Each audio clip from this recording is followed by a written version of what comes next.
बच्चों, कैसे आप सब? आई होप आपकी तैयारी अच्छे से चल रही होगी।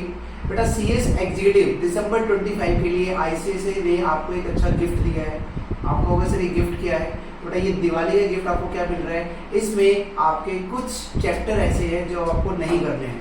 पता इंस्टीट्यूट ने आपको रिलैक्सेशन दे दिया है, उस चैप्टर्स को आपके सिलेबस से डिलीट कर दिया है। ठीक है जी। और ये बेटा आपके जो मेजर चेंजेस आए हैं ना, आपके सीएस एग्जीक्यूटिव में 3 सब्जेक्ट में आपके मेजर चेंज आए हैं।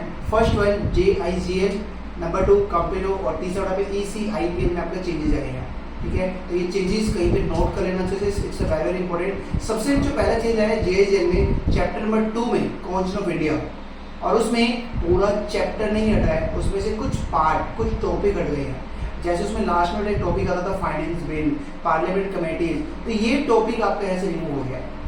ठीक है जी, तो वो आपको टॉपिक अब करने की रिक्वायरमेंट नहीं है, वो आपके सिलेबस में दिसंबर 25 के एग्जाम में नहीं आएगा और उसके बाद वाले एग्जाम में भी नहीं आएगा। सेकेंड, कुछ चैप्टर्स तो बेटा कंप्लीटली आपके डिलीट कर दिए हैं, वो आपको करने ही नहीं है।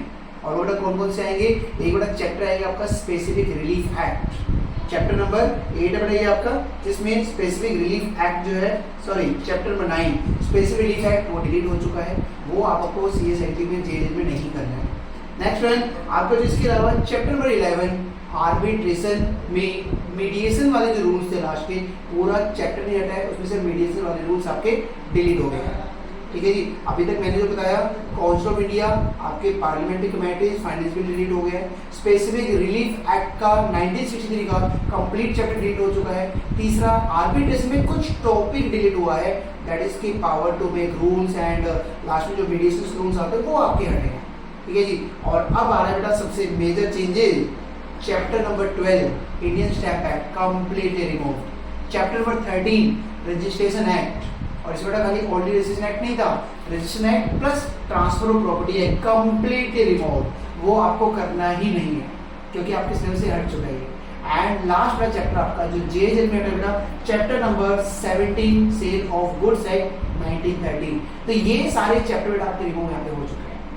तो कौन से यहाँ पे कंप्लीटली रिमूव वाले चैप्टर आपको मैं बता रहा हूँ, ऑलमोस्ट मान के चलो, बाकी तो आपको करना ही है। तो ये नोट कर लो, first one specific relief act, second one Indian stamp act, third one registration act, fourth one transfer of property act and fifth one sale of goods act 1913। तो ये टॉपिक आपको बेटा जेएल में नहीं करना है ना, ये गुड न्यूज। तो ये बेटा बहुत अच्छा है कि भाई आपका सिलेबस थोड़ा कम हो गया है, तो तैयारी अच्छे से करना।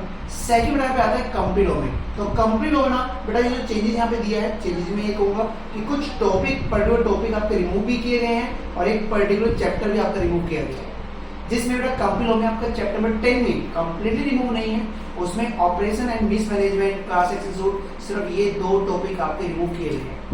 Next one chapter number 12 inspection inquiry and investigation का चैप्टर कंप्लीटली रिमूव आपका कर दिया गया है।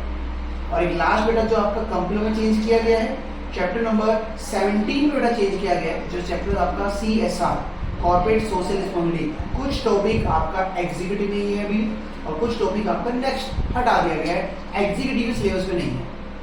ठीक है बेटा, तो जिसका मेजर चेंजेस। और लास्ट बेटा जो आपका ग्रुप 2 ECIPL का आता है, उसमें भी एक अच्छा न्यूज आपको दिया गया है, जिसमें आपका जो चैप्टर नंबर 3 आता है, that is the external commercial borrowings. तो ये चैप्टर आपका कंप्लीटली रिमूव हो चुका है, वो चैप्टर आपको नहीं करना है।